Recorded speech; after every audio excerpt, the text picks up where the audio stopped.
Vous êtes sur France 24, c'est l'heure du journal de l'Afrique, soyez les bienvenus. À la une, ce pas important de la France en direction du Maroc.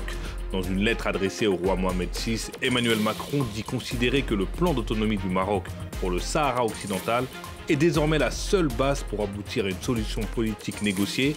De son côté, Alger a immédiatement retiré son ambassadeur à Paris en signe de protestation. Le point en début d'édition. Et puis en Guinée, un avant-projet de la nouvelle constitution a été présenté lundi par les autorités. Le texte qui prévoit entre autres la limitation à 2 le nombre de mandats présidentiels et la mise en place d'un nouveau parlement avec 2 chambres devait être soumis à un référendum avant la fin de l'année. Je le disais en titre, c'est sans aucun doute un tournant dans la diplomatie française au Maghreb.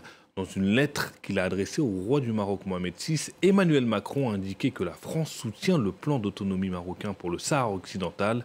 La réaction d'Alger n'a pas traîné avec le retrait avec effet immédiat de son ambassadeur en France. Le récit de Cécile Galuccio. La réponse n'a pas tardé et elle est sans surprise. Par ce communiqué de son ministère des Affaires étrangères, Alger annonce le retrait avec effet immédiat de son ambassadeur en France. Un chargé d'affaires fera désormais office de représentation diplomatique à Paris. Le gouvernement français a fini par donner sa caution franche et catégorique au fait colonial imposé au Sahara occidental. Ce pas qu'aucun autre gouvernement français avant lui n'avait cru devoir franchir, le gouvernement actuel l'a fait avec beaucoup de légèreté et une grande désinvolture, sans en mesurer lucidement toutes les retombées potentielles. En France, pour l'instant, pas de réponse officielle, pas de communiqué. Mais via une source diplomatique anonyme, Paris fait savoir qu'elle n'a pas à commenter cette décision souveraine et affirme qu'elle reste déterminée à poursuivre l'approfondissement de la relation avec l'Algérie. Pourtant, en envoyant une lettre au roi du Maroc concernant le disputé Sahara occidental, Emmanuel Macron savait très bien quelle serait la réponse d'Alger. Je considère que le présent et l'avenir du Sahara occidental s'inscrivent dans le cadre de la souveraineté marocaine. Le plan d'autonomie du Maroc pour le Sahara occidental est la seule base pour aboutir à une solution politique juste, durable et négociée conformément aux résolutions du Conseil de sécurité des Nations Unies. La seule base, alors que jusqu'ici Paris considérait ce plan comme une des options sur la table pour régler un conflit qui dure depuis près de 50 ans. Ancienne colonie espagnole, le Sahara occidental contrôlé en majeure partie par le Maroc est revendiqué par les indépendantistes sahraouis du Front Polisario. Soutenu par l'Algérie, ceux-ci réclament la tenue d'un référendum d'autodétermination, un scrutin prévu lors d'un cessez-le-feu en 1991, mais jamais organisé. L'ONU, de son côté, considère ce territoire comme non autonome. Le plan marocain, soutenu donc par Paris, l'est aussi par l'Espagne, les États-Unis, Israël et les monarchies arabes. Et Stéphane Séjourné, le ministre français des Affaires étrangères, et Samira Sitaï, l'ambassadeur du Maroc à Paris, ont réagi au micro de nos journalistes Nesrine Benzebouchi et Sylvain Rousseau. Écoutez-les. Une confiance qui doit être renouée avec toutes les autorités marocaines. On y travaille maintenant depuis des mois. Le président de la République, quand il m'a nommé, m'a donné une mission particulière et personnelle, c'est de rétablir les liens de confiance et puis d'avancer sur ce sujet-là avec les autorités marocaines. Ça fait maintenant quelques mois qu'on y travaille. Et je crois qu'on peut être satisfait d'un côté comme de l'autre. Mon homologue Nasser Bourita a fait un excellent travail. Je crois que c'est le sens de l'histoire. Vous savez, entre les Marocains et les Français, il y a ce lien existentiel entre nos 2 peuples. C'est une nouvelle ère aussi qui s'ouvre et j'espère que pour la France comme pour les Marocains, elle sera très prospère. La France soutient le Maroc dans sa souveraineté sur les provinces du Sud et puisque la France considère la proposition d'autonomie du Maroc comme étant la seule solution à mettre en avant pour le règlement de ce différend qui dure depuis plus de 49 ans. Vous soutenez dans la plus grande légalité internationale et dans le plus grand respect du droit les frontières d'un pays qui s'appelle le Maroc. Le Front Polisario a quant à lui fustigé, je cite, l'appui de la France à l'occupation violente et illégale du Sahara occidental. On écoute son porte-parole.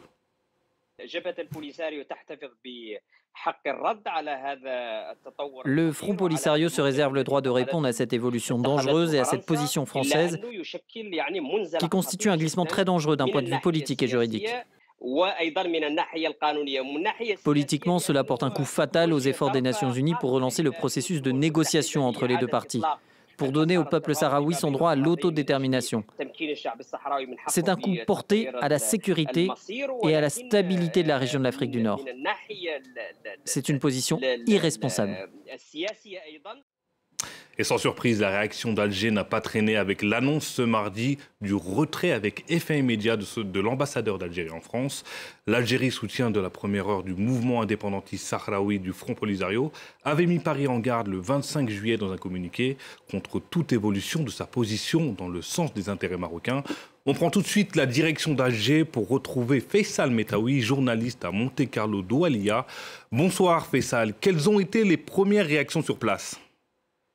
La première réaction, c'est celle du ministère des Affaires étrangères, et vous l'avez dit, c'est la deuxième réaction du ministère des Affaires étrangères qui, dans un communiqué, estime que le gouvernement français a bafoué la légalité internationale, prend fait et cause pour la négation du droit du peuple sahraoui à l'autodétermination, selon le communiqué, et se démarque de tous les efforts patients et persévérants déployés par les Nations Unies à l'effet de parachever la décolonisation du Sahara occidental. Il manifeste une abdication des responsabilités particulières qu'il doit assumer en toutes circonstances comme membre permanent du Conseil de sécurité. Il y a d'autres réactions de la classe politique également qui dénoncent la décision de la France de reconnaître le plan d'autonomie marocain comme la seule base du règlement du conflit du Sahara occidental. Et Alger rappelle souvent qu'il soutient le projet de référendum d'autodétermination au Sahara occidental conformément aux résolutions de l'ONU depuis 1991. L'Algérie considère toujours le dossier du Sahara occidental comme relevant de la décolonisation et on cite souvent la résolution 1514 des Nations Unies relative à l'octroi de l'indépendance au pays et aux peuples coloniaux. Et Faisal, est-ce que la visite du président algérien Abdelmajid Tebboune, qui était prévue pour septembre prochain, à Paris, pourrait être annulée suite à cette décision ? D'abord, il faut bien noter qu'il s'agit d'un retrait d'ambassadeur et pas d'un rappel. Cela souligne le niveau de la crise diplomatique qui s'installe pour durer. L'ambassadeur d'Algérie à Paris est remplacé par le chargé d'affaires, c'est le niveau 3. Donc on parle déjà d'autres mesures que l'Algérie pourrait prendre probablement dans le domaine économique et peut-être politique. Les deux pays ont déjà traversé deux crises diplomatiques ces dernières années, l'une d'elles liée à la mémoire et au passé colonial français en Algérie. Il faut aussi également noter qu'une visite d'État du président Abdelmajid Tebboune était prévue en 2003, elle a été reportée à 3 reprises. Et donc avec cette nouvelle crise diplomatique, il est fort probable que la visite du président qui était prévue l'automne prochain n'est pas reportée, mais annulée. Merci beaucoup Faisal Metaoui. Je rappelle que vous êtes journaliste au site d'information 24 heures Algérie et à la radio Monte-Carlo Doualiya. Merci beaucoup Faisal. Et pour approfondir cette décision de la France, nous avons avec nous Aboubacar Diamaye, professeur en relations internationales à l'Institut américain universitaire d'Aix-en-Provence. Bonsoir, merci d'avoir accepté notre invitation sur France 24. Plusieurs personnalités politiques françaises se sont rendues à Rabat ces derniers mois, dont le chef de la diplomatie Stéphane Séjourné en février dernier. Et finalement, est-ce que cette annonce de Paris est-elle une surprise pour vous ? Non, ce n'est pas une surprise pour plusieurs raisons. Je vais vous donner deux exemples qui, à mon avis, montrent que ça ne doit pas être une surprise. La première, c'est les déjeuners hautement symboliques offerts par Brigitte Macron à l'Élysée en février 2024 en l'honneur des princesses royales marocaines, qui montrent bien, si vous voulez, le souci qu'a la présidence française à donc avoir affaire avec le régime très personnalisé marocain.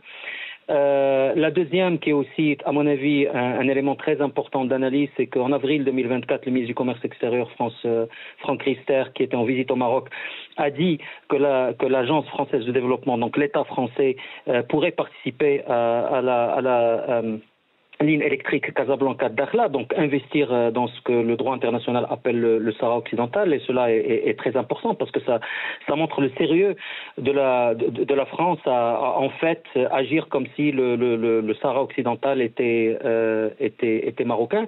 Et puis ce n'est pas vraiment une surprise parce que s'il s'agit d'un changement qualitatif important, il ne s'agit pas non plus d'un changement qualitatif révolutionnaire, parce que il ne faut jamais oublier quel est l'objectif objectif du Maroc et de la diplomatie marocaine depuis Hassan II. Hassan II avait une phrase célèbre, il avait dit « Moi, ce que je veux, c'est un titre de propriété foncière de la part des Nations Unies ». Donc le but de la diplomatie marocaine, c'est que les Nations Unies, en fait, écartent toute option d'autodétermination et ne gardent que le plan d'autonomie sur la table, ce qui n'est pas le cas. Et je note que le président Macron, un peu à l'américaine, j'allais dire, parce que ça ressemble un peu à la position un peu schizophrène américaine, parle aussi du respect du cadre onusien. Or, le cadre onusien, il est connu. Le cadre onusien, il suffit de lire les résolutions qui sont votées par le Conseil de sécurité chaque année pour renouveler le mandat de la MINURSO, donc la mission de l'ONU en charge de l'organisation du référendum, qui parle toujours du droit à l'autodétermination du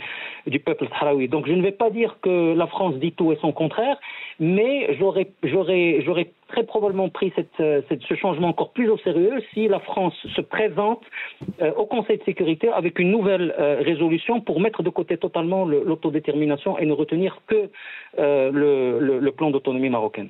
Et justement, vous parliez du cadre onusien, et d'après l'Élysée, il n'y aurait pas eu d'autres propositions crédibles mises sur la table ces dernières années, et le plan de 2007 ferait l'objet d'un consensus croissant dans la communauté internationale. Pouvez-vous nous rappeler en quoi consiste le plan de 2007 ? Écoutez, c'est une idée qui a germé depuis même les années 80. Et je pense que Hassan II, quand il a entamé ces grandes réformes de régionalisation, avait en tête la résolution du conflit du Sahara. Je pense que déjà le Hassan II avait mis en place une dynamique dont l'objectif était en fait de dissoudre le conflit dans le cadre d'une régionalisation poussée et pourquoi pas d'une fédéralisation, et cela a été très largement documenté et par des faits nombreux. Donc ce n'est pas nouveau. Même avant 2017, le plan d'autonomie avait été discuté, avait été un peu dans les. C'était une option qui était souvent soulevée. Donc ce qui s'est passé, c'est que le plan d'autonomie marocain qui a été présenté en 2007 et qui à ce moment-là a été complètement refusé par le Polisario, est un plan d'autonomie qui c'est vrai, en fait, dès l'époque, avait obtenu le soutien de la plupart des pays, sauf que, à la différence de la position française aujourd'hui, il a été qualifié de plan sérieux, mais non pas d'unique solution. Ce qui est nouveau, c'est que la France aujourd'hui dit c'est la solution unique. Ce qui est nouveau aussi, c'est que l'Espagne, et j'hésite à dire l'Espagne en fait, Pedro Sanchez a dit que c'était la solution unique. Et donc ce plan d'autonomie, c'est tout simplement de dissoudre le conflit dans le cadre d'une régionalisation poussée marocaine sous souveraineté marocaine, et ce qui fait l'objet d'un consensus. Je ne le pense pas, pour des raisons diverses et variées. Et d'ailleurs, je vais prendre comme exemple les cas qui sont le plus souvent cités, à savoir la position américaine qui, soi-disant, a évolué en faveur du Maroc, et même la position espagnole.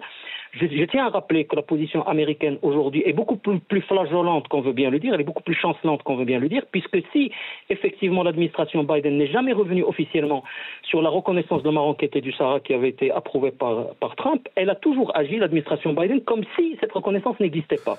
Puisqu'à chaque déclaration... Aboubacar Jama, je me permets de vous couper très rapidement parce qu'il nous reste très peu de temps. Cependant, dans sa lettre, Emmanuel Macron n'a pas reconnu la marocanité du Sahara occidental. Est-ce que ça pourrait être la prochaine étape ?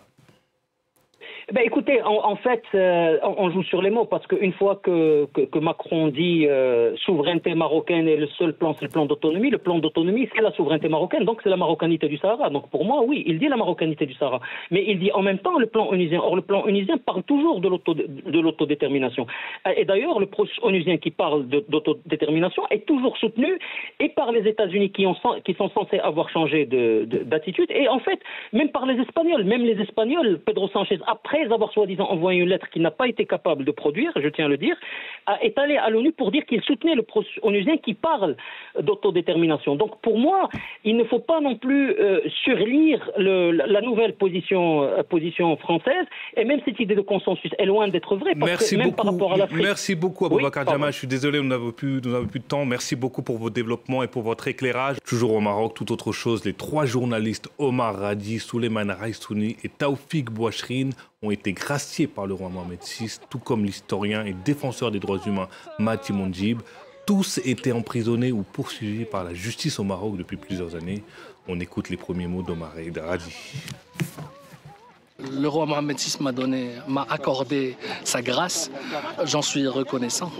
J'ai appris que d'autres détenus dans des cas similaires ont été relâchés. J'en suis plein de gratitude envers cette décision qui permet d'apaiser l'espace public marocain. J'espère de tout mon cœur que cette vague de libération puisse concerner d'autres détenus, notamment les détenus du RIF. Alors on s'arrête en Guinée où l'avant-projet de la nouvelle constitution a été publié ce lundi par le Conseil national de la transition, l'organe qui fait office du Parlement. Le nouveau texte constitutionnel qui prévoit notamment une limitation à 2 le nombre de mandats présidentiels devrait être soumis à référendum avant la fin de l'année. Les explications de notre correspondant à Conakry, Malik Diakité. L'article 46 de la charte qui empêchait le président de la transition, Mamadi Doumbouya, de se présenter ne figure pas dans le nouveau texte. Il pourra donc être candidat à la prochaine élection présidentielle s'il le souhaite. Le nouveau projet limite à 2 le nombre de mandats présidentiels et ouvre la voie à des candidatures indépendantes avec un système de parrainage. Tous les Guinéens âgés de 35 à 80 ans peuvent être candidats aux différentes élections.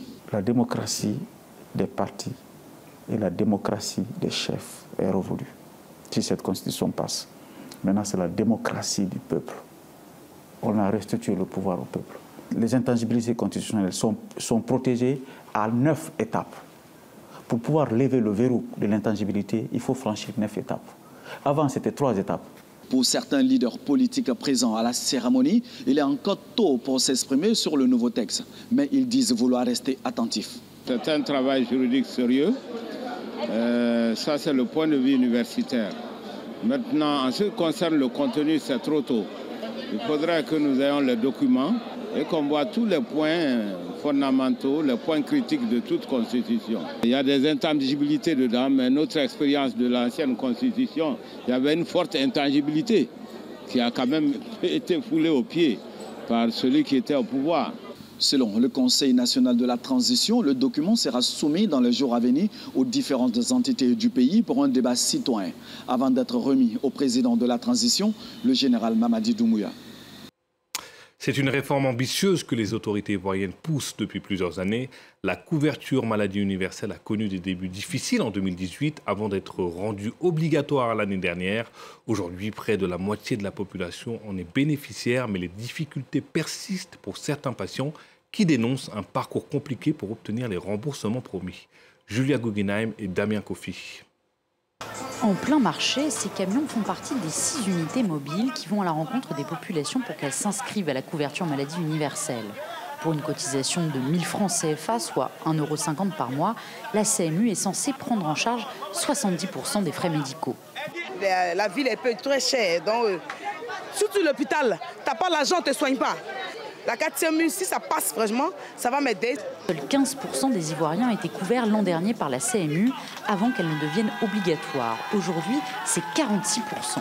Ce jour-là, le ministre de la Protection sociale annonce que 22 autres camions doivent bientôt entrer en service pour accélérer encore l'adhésion. La première grande cible, ce sont ceux qui sont dans les marchés. Et la deuxième grande cible, et nous allons lancer une opération d'envergure quand les autres camions seront prêts. Ce seront les agriculteurs. À différentes étapes, plusieurs préoccupations ont été soulevées. Et notre objectif, comme le président de la République nous a instruit, c'est de rester à l'écoute des populations. Des préoccupations, il y en a, notamment à Abidjan, où les patients ont parfois du mal à obtenir la prise en charge de leurs médicaments par la CMU. Les démarches sont longues. Il faut aller valider la carte avant de venir. Quand vous allez valider la carte, que vous revenez, on vous dit que les médicaments ne passent pas sur la CMU ne les prend pas en compte. C'est une perte de temps. Donc moi, je préfère ne même pas utiliser la carte CMU et puis aller directement sur mes cartes d'assurance. Pour que les médicaments soient pris en charge, il faut qu'ils soient prescrits sur un bon CMU. Et un problème effectivement bon pour nous, pour la population, d'accéder en fait au bon CMU. La première raison, j'ai parlé donc du parcours de soins que certains patients trouvent un peu long, un peu fastidieux. Deuxième élément que j'ai cité également, le secteur médical privé n'est pas habilité à pouvoir délivrer des bons CMU. Pour le moment, les pharmacies à Abidjan ne reçoivent pas plus d'une dizaine de bons CMU par mois pour la totalité des médicaments vendus. Et c'est la fin de cette édition. Merci de nous avoir suivis. Restez sur France 24, l'information continue.